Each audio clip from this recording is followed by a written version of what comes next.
নমস্কাৰ আজি আছো মই অবিনাশ ছাৰৰ লগত আৰু ছাৰ দিল্লী পাব্লিক স্কুল খানাপাৰাত কাম কৰে আৰু তেখেতে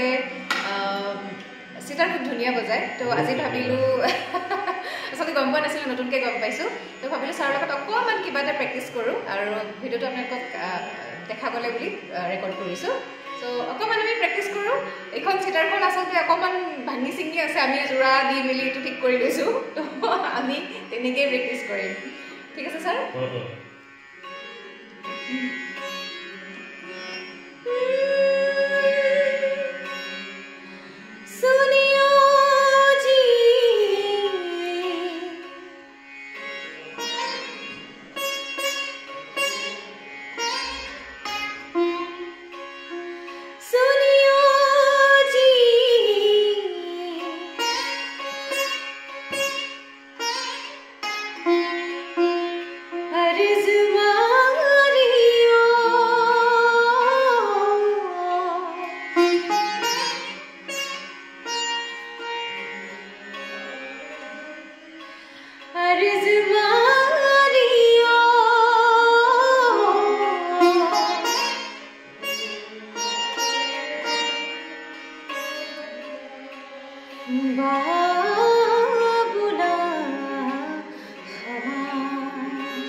অৱস্থাটো ভাল নহয়